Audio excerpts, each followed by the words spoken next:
It really is. You know, it's amazing to be able to bring all of these things from Paisley Park here to London for the fans to be able to enjoy.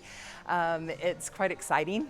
Everyone's getting their first glimpse at Prince outside of Paisley Park. This is the first time an exhibition about Prince has ever been produced. So being able to capture the essence of Paisley Park and the essence of who Prince was and bring it to the fans is really quite an honor.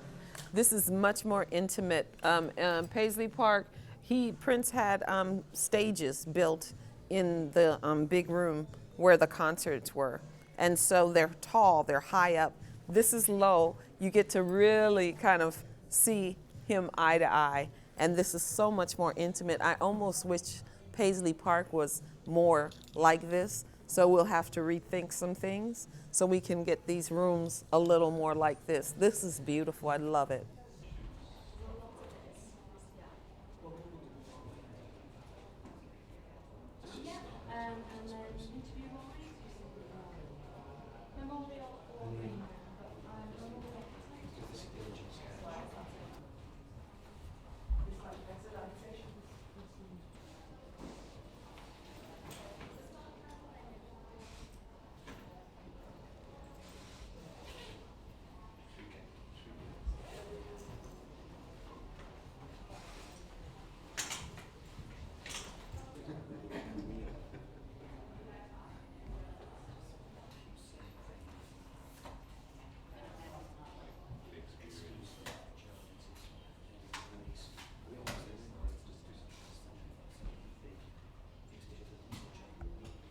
It's, yes, to pick from all the things is very difficult because there's so many things to pick from and there's so many moments, and everybody has a different moment when they first were introduced to who Prince was and they first had that connection with this artist. So trying to be able to think through that process and capture those moments for the fans and for the guests to be able to experience, it's quite daunting actually. So, and you had to pick through how many shoes, how many outfits, how many guitars? We have over 128 guitars at Paisley Park. We have over 8,000 pieces of wardrobe, 2,000 pairs of shoes, because every outfit had its own matching pair of shoes. So there's lots to choose from.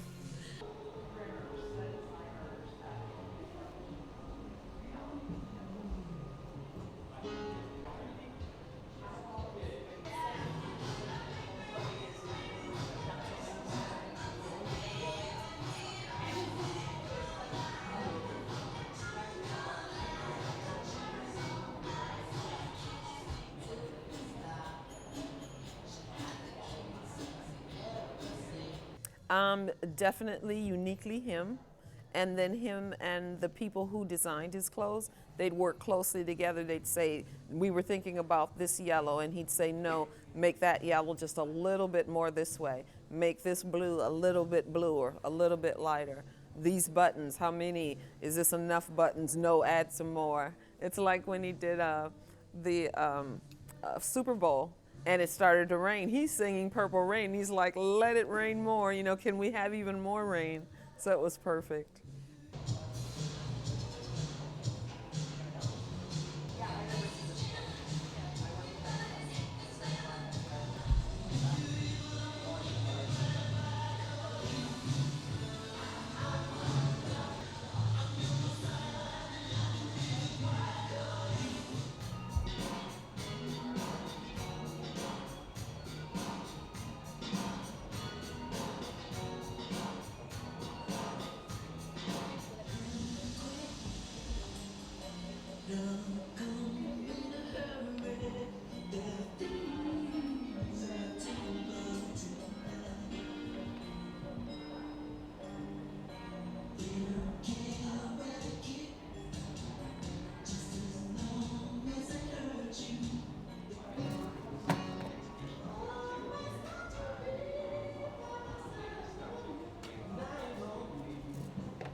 In regard to protecting, I feel like it's my job.